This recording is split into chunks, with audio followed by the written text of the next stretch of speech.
Rat Hashem, la Gemara ce matin, Pesachim 86b. Akala ofechet panea. Maïtama, Amar Rabbi Chia Barabba, Amar Rabbi Yochanan, Pnei Shehi Bosha. Alors il y avait une coutume ancienne que quand la Kala, quand la mariée, elle venait la première semaine chez ses beaux-parents, quand elle mangeait à table avec les beaux-parents, elle tournait le visage de la table. Ça veut dire qu'elle ne mangeait pas à visage vers la table, le visage était vers l'extérieur de la table. Maïtama, quelle a raison? Mipnei shehi bosha, parce qu'elle a honte. Elle a honte, elle est toute nouvelle dans la famille, alors elle a un peu honte et tout ça. Alors elle ne veut pas, pour ne pas lui faire honte, c'était une coutume comme ça. Rav Huna, Bere de Rav Natan, Nikla le Rav Nachman bar Yitzchak. Il y avait un rabbin qui s'appelait Rav Huna bar Natan, il est venu visiter Rav Nachman bar Yitzchak. Amrou lo ma shemach. Il dit, comment tu t'appelles? Amar lo Rav Huna. Amrou netiv marapuria. Si vous? Yativ, il s'est assis. Yavu le kassa, ils lui ont donné un verre de vin. Kable bechadzina, tout de suite il a pris. Veshatie betrezimni, il a bu en 2 traits. Velo adarape, il ne s'est pas tourné le visage de la table. Amroulé, ils lui ont posé la question suivante. Maïtama karit lach Ravuna. Pourquoi on t'appelle Rav Huna? Il dit quoi que c'est? Amarlo Baal Hashemani. Il dit, oh, Rachidi, depuis que j'étais petit, on m'appelait Rav Huna. Okay? Ça veut dire qu'ils lui ont posé la question. Pourquoi, quand tu as posé la question, pourquoi tu as dit Rav Huna? Il fallait dire Huna. Tu t'appelles Huna, pas Rav Huna. Okay? Il dit, non, depuis mon jeunesse, on m'appelait Rav Huna. C'est mon prénom. Son prénom, c'est Rav Huna. Rav, c'est pas le titre. Rav, c'est le prénom. Rav Huna. Okay? Après, Amrou, Maïtama, qui amrou l'achnetiva puria tafta. Quand on t'a dit asseyez-vous sur le lit, ça veut dire sur le fauteuil là-bas, sur la table, asseyez-vous, tu t'es assis tout de suite. Amarlou, kol ma shoma lecha ba'al habayit aseh chutz mitzeh. Vous m'avez demandé de m'asseoir. Vous êtes le ba'al habayit, vous êtes le maître de la maison. Tout ce que le maître de la maison te dit de faire, fais. Il te dit assis-toi, tu t'assois. Il te dit relève-toi, tu te lèves.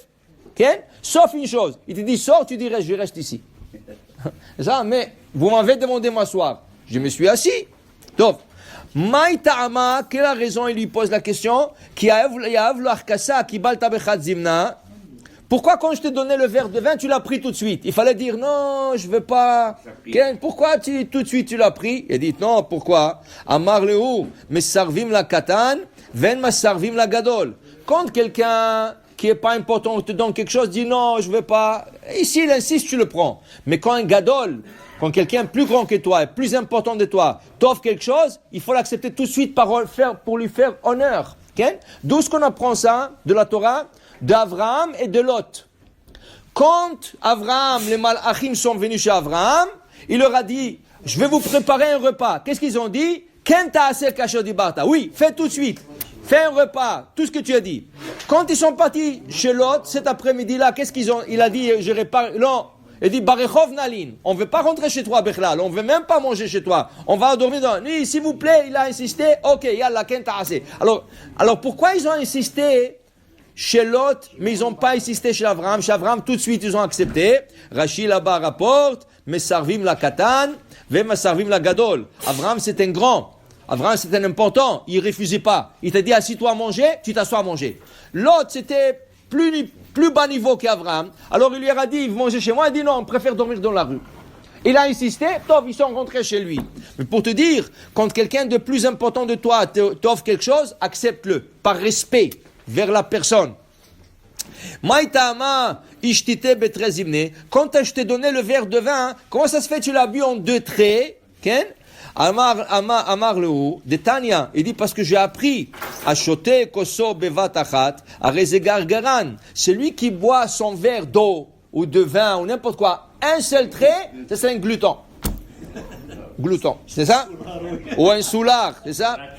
Mais même de l'eau, tu n'as pas le droit de boire d'un seul coup comme ça, d'un seul trait. Tu dois t'arrêter une fois au moins. 2 traits. Okay? Il dit ici, shnaim, boire son verre en 2 traits. Derech Eretz, c'est Derech Eretz. Shlosha, celui qui boit son verre très doucement, Gassut Arouach, c'est un arrogant. Alors, par exemple, il y a maintenant des jeunes, ils ont toute une mode, ils n'ouvrent pas la canette. Ils ouvrent pas la canette comme ça, percer la canette.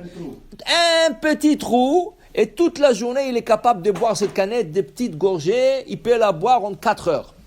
Ça, c'est l'arrogance. Ça, c'est l'arrogance, tu n'as pas le droit. Tu dois boire d'une manière normale. D'une manière normale. Et c'est quoi la manière normale? 2 traits. Il dit, la Gemara, il explique aussi, la Gemara nous explique, ça dépend aussi du verre. Si tu as tout un petit verre, tu vas pas prendre 2 traits, comme le chat qu'ils appellent. Oui, le petit verre là, d'un once, ou un chat. C'est fait pour boire en un seul trait. Mais quand tu as un grand verre, tu le bois même en 3 s'il faut, s'il est trop grand. Par exemple, quand tu vas acheter un café, est-ce que tu veux small, medium ou large? Le large, tu vas pas le boire en 2 traits, hein. Alors, c'est ça. Ça dépend du verre, mais un verre normal se boit en 2 traits. Après, la Gemara dit, Maïtama lo adri tapar. Quand tu as bu, pourquoi tu nous as regardé? Pourquoi tu n'as pas tourné le visage? Amar leo, kala ofechet pane. A dit, je suis pas un kala, moi. Cette halakha est dite pour une kala, mais pas pour un homme. Alors il dit, c'est pour ça que j'ai bu, normal. Je n'avais pas. Mais Kitsour, il voulait l'avoir. Et Baruch Hashem, il avait la réponse pour tout. Mais pour te dire qu'ils étaient très méticuleux sur le derech eretz. Ça va la manière de conduite, la manière de s'asseoir à table et la manière de manger, c'est très important. Tu manges avec une fourchette, avec un couteau. Tu manges quand tu attends. Quelqu'un prend une salade, tu attends, tu mets pas ta fourchette, tu prends dans ton assiette, tu prends pas du bol directement. Il y a des choses qui paraissent banales, mais pour la Torah, c'est derech eretz. On dit derech eretz kadma la Torah. La manière de conduite dans la table, dans la rue, tout ça, c'est même avant la Torah, c'est pour le respect de la Torah. Baruch Adonai le'olam, amen ve amen.